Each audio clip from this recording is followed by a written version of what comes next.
Hey, what's up, Guan? It's Bump Jonas here, and I'm with, D Twist, aka Tracy McWavy. and we doing Lab Legends here at Emerald Dreams Lab. So, yo, first and foremost, man, I want to ask, and it's really just kind of a simple question: Mm-hmm. Who is D Twist?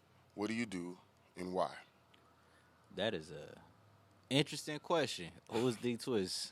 Uh, he is a Wyandotte County artist, um, slash comedian on the side, slash a money motivator. Let's just keep it simple.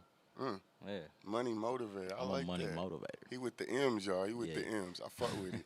First of all, I appreciate you stopping by, man. Schedule's been kind of wicked, so just getting you here and getting your time and energy, Sure. man, I appreciate Yeah. it. All right, so here's one I like to ask everybody, man. Fruity Pebbles or Captain Crunch? Damn, he came out swinging. uh, I'm gonna say Captain Crunch, Hey, hey. cause the Fruity Pebbles used to be high. Fruity Pebbles used to be high, so we used to hit the Captain Crunch. You got to get it on sale. Yep. Get that Get- great value. yeah, Hey, get that the business. family pack. Yep. All right, so let's get to a little meat here, man. So, how did it all begin for you? And when I say how did it begin, how did your creative journey? Because you're a creative. I know you through bars, Uh-huh. but at the same time, you mentioned you're a comedian. I've seen your social media presence. You do a lot of different things. So, how did it all begin for you? Uh, I want to say, I'll just intertwine it with like the music journey. So, Okay. I'll say high school. High school, we just got really into doing talent shows back to back to back to back to the point where after doing that, building a bit of a buzz, Mhm. I went on ahead and took it serious, and then gradually, basically, I was doing it and learning at the same time. Okay. Okay. All right, so like once baby I steps. yeah, yeah, Okay. so once I kind of got the structure of what I want to do, the perception I want to put out, then I started, going ahead making albums, doing it the right way, being registered up with BMI, etc. Instead of just dropping stuff. So, yeah, I want to say it started in high school though, just Shit. from a billion talent shows. You sound like a business though, for real. Like the way you approach it is very intentional in the way the words that you're using. So Yeah, like, okay, all right, yeah. Yeah. I mean, I think it's just the representation of yourself is important. It that's is. game, y'all. That's game. I It mean, is, cause man, I didn't seen people miss out on some big deals strictly from the way they talk, their body language, their facial expressions. mm, It goes deep. So, like I said, I try to keep it even ground all across the board for real, okay. and motivate some people. That's it. Back to that motivation, that money Hmm. motivation. I like that, man. I fuck with your energy, bro. All right, so I usually call it like who's your cosign, but the real Hmm. question is like who gets to listen to your music first when you have a project or a song or an idea and you're like, all right, maybe it's finished right off the bat, but you're Hmm. like, well, let me see if it needs some more. Who do you slide it to first to let them hear it? Hmm. Or is there anyone that gets that privilege? Look, so my creative process, I'm gonna go ahead and cheat. I'm gonna say L's because L's be recording the music, Ooh, so shout he out hear to all of it Els, first. the guru, Uh, the sensei. yeah, yeah. But besides that, I'm very strategic Mm, when it comes to outputting unreleased music. Like for instance, if I got 5 songs I know for sure that I want on my project, mhm. I might send my homie one of them, send a different homie a different one. That way I Oh, could just get the feedback as it comes along. Then maybe a couple weeks later, I'll send him the one that he had just to see, okay, what the okay. cross information is. There's that I intentionality yeah, again. I because I fuck feel with like that. if you if you drown people out with 12 songs, you know what I mean? Immediately, hey, I'm about to drop this album tomorrow. If they not really into your music Mm, or in that mood, because I feel like music is moods. mm-hmm. I kind of look at it like seasons. Like Absolutely. you can hear something be like, this feel like summer. Yep, yep, This feel like fall. You yep. know what I mean? So, yeah, I'm just real strategic about that. I just give somebody a little taste, like, all right, he feeling that. This what he liked about it. This what he didn't like about I it. like that. I mean, Kind because of that's make our something own that artists collective. generally do. If you know, like I know I've noticed where, and they've been doing it a while, where they're like, hey, what do y'all want to hear from me? Or you want to hear more of this type of Hmm. thing. And in a way, you approach it more, from what I'm hearing, you already developed your perception of yourself and what you were going to offer to the world, Hmm. and then now you're very strategic in a way that you build the momentum up and give them the bits of the story so that when Right. it's time for that 12 song project to come out, Right. you've already set the mood. Right, I right. like that But one approach. thing I did do, I stopped listening to people saying they wanted you a certain type of way. Because if they Mm, already a fan of you and they heard you do that style, you can't be staggered in that style. right, You right, know what I mean? You right. gotta grow them, develop, and if you got fans that grow them, develop with you, money, motivation, Now you keep have building. a couple different styles, and that's I didn't write that question down, but it was something I caught from your music or Hmm. some of your live performances. You do live performances and very well, by the way. Oh, appreciate it. Yeah. But when it comes to styles, though, you have a couple different styles. Okay. So you don't really fall in that category where someone's like, "Yo, I want to hear your old style," because you can always. It's there is no old. I guess my question is, Mhm. do you have a signature or pattern style that you feel most comfortable with? Absolutely not. Okay. I would like to say I try to be as versatile as possible because I feel like I can fit different genres. It don't always necessarily have to be rap. It can be a certain tone. Hold on, All right, go hold ahead. on, hold on, fam. You give that's a lot of sauce because Yeah, you can fit a lot of genres. How do you, for sure. I mean, Yeah. I didn't mean to cut you off. I No, no, apologize, you but that's good. a heavy statement for an artist to be self-aware and just be like, "Yo, I can," because most of the time artists are like, "Yo, I'm an artist." You know, Hmm. they like, "Come on, bro, you're a rapper. Let's just call Right. it what it is, right?" But you've already said like, "Nah, I can fit genres." You're talking about it from a different way. So, Yeah. how do you become self-aware to know that you can do that? Oh, I tell you how I became self aware. So I used to just, just write 16s. And then when I do something that's more intimate or down to earth, if you really think about it, if you're a rapper and you writing bars, 8 bars of your verse is a full verse of R&B.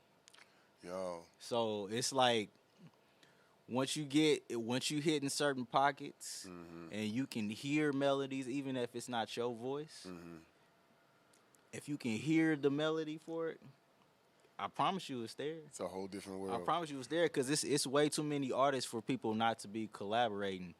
Singers Mm, don't get the they don't get the scrutiny of a rapper if they be like, oh, so and so rap this for you. You right. know what I mean? Nah. Singers could do it all day. Yeah. I can't name you 50 songs that you know what I mean. Right. One R&B art, yeah, he did that all by himself.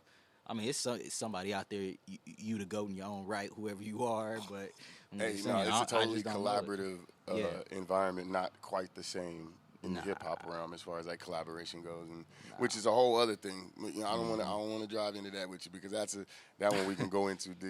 But Yeah. I had a tangent. I'm gonna let that go. Um,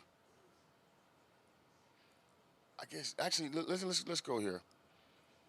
When we talk about artists, and you're a rapper, an MC, amongst other things though. For sure. But when we look at it from a music angle, what's something when you're looking or you're working with, maybe you're going in to collaborate or you're listening to another artist, what's something that lets you know that, what are some technical skills that you hear or notice that lets you know, like, okay, they really invested in the craft?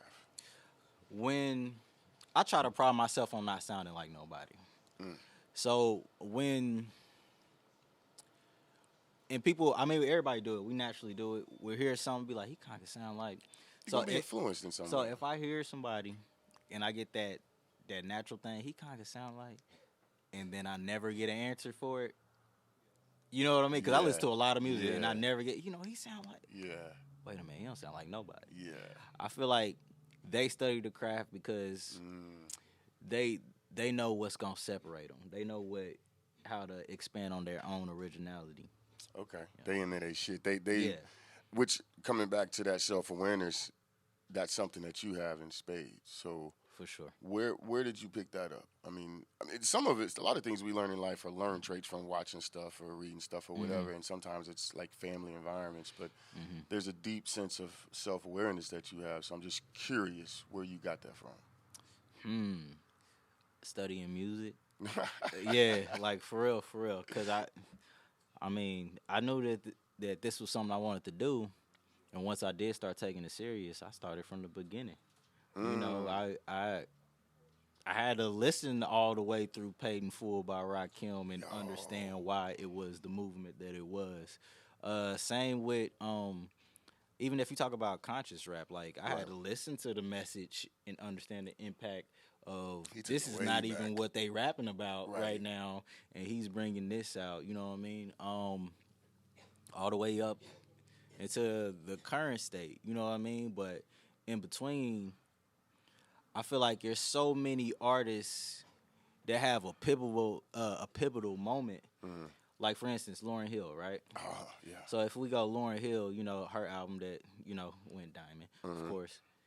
What she was talking about throughout that whole album, nobody else was hitting on any of those points but the Fugees. You know what I Right. mean? Right. So That I whole feel like that period. was like her home run. Like, Mm-hmm. hey, not only am I, you know, in the group, But but this is me, and I'm gonna expand. I'm double down on what I'm presenting.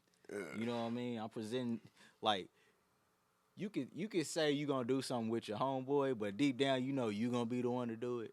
I feel like yeah, you know what I mean. I feel like she doubled down on that she situation. made So it yeah, happen. All right. yeah, I for fuck sure, with that. for I sure. fuck with that. Again, man, I just want to call out your energy, bro. You have a very good energy. There's a hustler mentality there, but it's a very business acumen type of sense going on. You know what I mean? Yeah, So yeah. it's appreciated. So here's a question, and it's more about like past times to current times. Is the phrase or the term MC a relevant word or phrase anymore? Yes, it's very relevant Okay. because a MC, a master of the ceremony. Mm, All right, mm, I pinpoint on this a lot because I'm just taking the root words, master. I mean, to master something, you have to put in those hours. You know what I mean? And then ceremony when you presenting. So live performances is big for me because when I get in front of a crowd, I want to perform. My vocals need to be what you hearing out of the mic that I have in my hand, not just playing the track. A ad lib or two is cool. The hook is cool when you a rapper, right? right. But if the whole 16 bars is in there and you calling it a show disc, I could have sat in the car and listened to that. That's That's just my personal opinion. that's Singers is a little Let different me say sometimes. R&B has a lot more. They have a Hmm. lot more room, Hmm. or usually anything outside of rap Yeah, has a bit more room to wiggle yeah. when it comes to But that that's type of why thing. sound checks are important. People, make your sound checks. Understand the environment you about to go into. Because if the mic ain't right, when you go to sound check, and that's where you need to perfect the mic. Yeah, it's too late to do it during the show. Don't perform and get mad at the DJ. You was there earlier. Like, man, this mug messed up. No, your performance was messed up from the get go. Don't try to blame it on nobody else. Hey, that's straight game. That's Yeah, straight game, y'all. facts. Man, shout out to D Twist, man. Just giving game and keeping it real, man. That's what it is. So, what is your golden era? Of hip hop Yeah. or just music? Ooh, ooh. Let's do both. If you're open to it, let's do both. Your All golden right. era hip hop and your golden era music. So I'll say the golden era of. I listen to a lot of music, man. I'm gonna break this down. I'm gonna try to make it quick. All right. Get your notes ready, y'all. All right. So look, I'm gonna say the golden era of R&B, in my personal opinion, is the 2000s. A lot of people like to Ooh, say it's the 90s, right? A right, lot of people that's what you right. hear. Oh, the 90s, the 90s, the 90s. The thing about the 90s is in the R&B section, you can play any girl group from the 90s without me telling you who sung it. You'll Hmm. probably guess wrong twice. In Vogue can sing everything that Escape did. Yeah, that's a wicked angle. That's a Even wicked angle. TLC, Yeah, like TLC, right? yeah. But that was They the could whole sit point. what They was involved all it. You know about what I mean? ranges in that time. Yeah, but it was a pocket. It was Yeah. a pocket, Oh and it was shit, so many y'all. different ones. You know what I mean? So many different groups. It was like how many right? Babyface, Barry Gordon. Let's just say them two who was putting it together, right? Right. And then they spread out their talents between 10 artists. Right. So I'll say the golden era is the 2000s because everybody that even thrived in the 90s, they dropped their best project in the 2000s. The greatest R&B album of all time to me is Usher Confessions. All right, Ooh, yo. that's just my personal opinion. Yo. It, I mean, that's a strong vote, though. That's a strong vote. I mean, not many people are going to argue with you. Okay. Well, hold on. I don't want to tangent too hard. I was about to say, you want to go to hip hop? Yeah. Okay. Your golden era hip hop.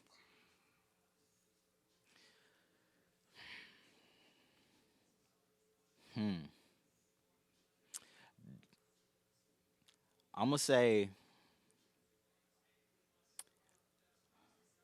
I'm gonna say the '90s because you was forced to be original. Um, That's a regular. That's I'll a common say, theme. but I'm gonna say it in a weird time period, because I'm gonna say about '95 to 2005. But Okay. I'm gonna say '90s only because Oh. So of the tail how, end of the 90s.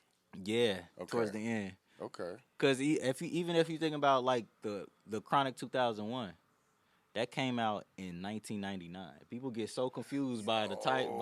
Swear. That came out in 1999. Swear. I be wanting to push it back like 98, 97, but it was 99. Like right on. Chronic Okay. 2001 came out in What? 1999. Okay.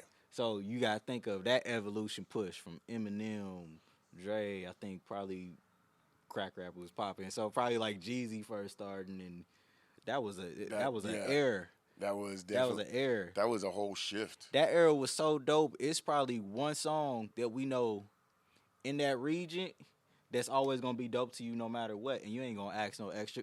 I give you a prime example. Rich Boy. You remember that song? Put some D's on it. Yeah, you remember? It's a wrap. Look, It's a wrap. Right. If it come on, that's just what it is. That beat legendary, you just gonna vibe. You man, I gotta tell you, bro. You're a very knowledgeable dude, and I like your perspective, your angles, the way you viewpoint these things. I'm fucking with it. I like that. All right, so okay, here's a tangent. It's just a random question, man. But like, who's bigger from a music standpoint? And you're a music guy, so I know you can fuck with this. Okay. Usher or Chris Brown? Who's bigger? Yeah, Chris Brown. Chris Brown. Yep. Hands down. Cross generational. All right, so I say Chris Brown, but it's because of the controversy. That's what made him bigger. Oh. That's automatically gonna make you bigger. Huh? He had that chick burning. Didn't hit long enough. He had look. He had that situation, right?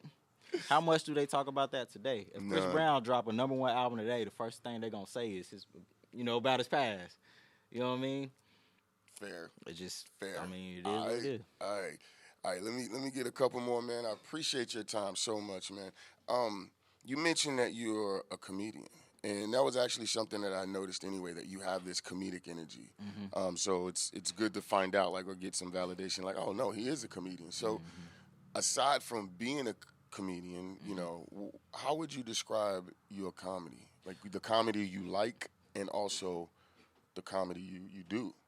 I like to do sets. I like it's a couple. Comedian is very loose. It's a very loose word. Especially nowadays. You know what I mean? Especially You nowadays. got those ones that can just go and snap. You don't need no process, nothing. I like structured comedy. Okay. I like something that's gonna make me think. You said what? Oh, I like something that's gonna make me think. I like something that's gonna tell a story to the point where I feel like I was with them. You know what I mean? So by the time you get to the punchline, it's gonna hit harder because either you know somebody that's been in that situation or you are that person that's been in that situation. You really like warming it up or setting the mood, or like not even setting the mood, but building. Yeah. Building the. I don't want to say building the suspense, but you definitely kind of That's lead what it is, them though. towards the. Yeah, Okay. that's what it is. Because if you build a suspense, you got people locked in. Especially, I'm heavy on crowd control. Okay. So if I'm telling a MC. story, Yeah. So if I'm telling the story, and by the time I get to the middle and I don't say nothing, everybody's still gonna be like this, completely tuned in. Like, You know what I mean? Like, and then what happened? Because now they waiting for it. They waiting for it. But if I got you that invested, I mean, that's 75% of my job right there. man, all right, man. And I can say that I've not yet to see you live, but I've seen enough of your clips in terms of how you do a live show that you definitely get the people invested. You Oh definitely yeah, for sure. give good energy, and it comes right back because they're like, oh, he's throwing it out there, so we good. So one thing I want to ask is like, how do you prepare for a show, whether it be a comedy show or a hip hop performance? How do you? What's your pre-show routine, All right, so or whatever part you can tell us? after no, I was about to say, man, after I went on tour with Dilemma, Oh, nice. there is no preparation for show because Mm, when I tell you one of the first shows that I did with him, or when I did the Texas Takeover tour, the amount of people that I seen on that road, nervousness goes out the window. It's good to have a little nerve once you get up there, but like right. far as before you get now, my mindset is scheduled like a job. It's like, Oh. oh, I gotta go to work at 10. That you know Hmm. what I mean? Say if I get on stage, I gotta go to work at 10. So just how we chilling right now That's would be the same way. It would be the exact same way because I don't know. I made myself condition for it, but I did that for a reason because I would love to be a touring artist. I mean, ooh.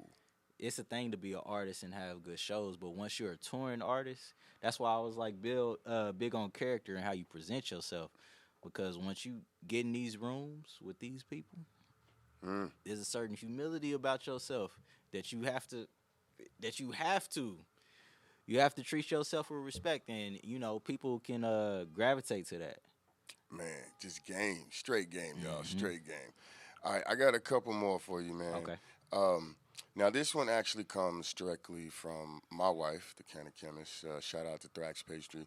What's your apology dish? And I'm gonna break that down real quickly and make sure I explain it. Okay. So let's say somebody pisses you off, Hmm. and they come back, they say the right words, but what's that item, that dish? Could be baked, could be bought, could be sweet, savory, doesn't matter. But that item that they can bring to you to like really, put it over the top. Like, all right, you get me. Come on, sit down. All right, so I'm gonna need a You see, how I said like about the order. Yeah, I'm gonna need a T-bone steak, but I need it cooked the way that I tell you to cook it. Oh, Um, Besides that, I definitely need some banana pudding, a cheesecake, and that'll buy you 10 minutes of time. so you got some negotiation Yeah, work. You could yeah, bargain for some shit. I yeah, fuck with that. This man is that business that's 10 minutes minded, right there. y'all. He's business minded. All right, speaking of time, we almost out of time, but I do want to ask this question. Well, first of all, you you mentioned albums, and you've got a project that's what is it? I don't want to mess the name up. I don't want to fuck it up. But my real question is Hmm. like, how y- how do you sustain yourself over several projects? And especially when you think of it right nowadays, we don't necessarily have we have like a mainstream and an underground. So it's almost like a working class of hip hop artists or Hmm. artists, right? So what keeps you going after two, three projects or after multiple projects? I just love the music. Mm, I love the music. Not only that, it's my therapy. I mean, I've never been to therapy, but I know when I get in that booth, I'm cool, calm, collective. Whatever I was thinking about before is out the window. I'm focused on making the best product at that moment. Cause I'm cool, calm, collective. I have an ego when I rap. It's different. Like every time I leave from rapping, when I go sit down, in my head, that is the hottest song out every time. that's what it's supposed That's to be. just in my head, though. That's You what it's know what I supposed to mean? be. Um, Some of us think the same though too when you're done, so it's okay. yeah, that's It's cool. okay. Yeah, It's a yeah, couple out yeah, there. So. yeah. That's cool. But music is subjective, and that's something that I love about it. Mm. It's like this ain't gonna be for everybody. But I'm confident about my music. I tell people all the time. They be like, "What song should I listen to?" go to my Spotify and hit shuffle. Boom. And just let it rip. Yeah, but going from project to project, right? I'll say, when you first start off doing real projects, you kind of get that thing in your head. It need to be better than the last one. It need to be better than the last one. Now I'm like, nah, that was my vibe at that moment. Ooh. Then we moving forward. If people like that, it's still on. It's still there. Go back and listen to it. But whatever your vibe is for that moment, boom, boom, and I got a bunch of vibes. Let me just say that I got a bunch of vibes. So Man, hit that shuffle. was Tell me that was what you like. spoken like a true artist, bro. True artist. I appreciate it. So okay, I gotta wrap us up, man, and I appreciate the hell out of your time. I guess the one thing I always like to ask people is what do you want folks to walk away with? What message or what thoughts do you want them to walk away with after they've experienced either your show or listened to your music? Um, what do I want them to experience? I want them to wake up. That's why I spell my bars with three Z's. You'll see this merch. Oh, I bars. got I got I got my phone in here if y'all was wondering. You got 6 chins. Boom. Bars D twist. The reason why I spell it with three Z's. The emoji. This is crazy because this is like 2010. Okay.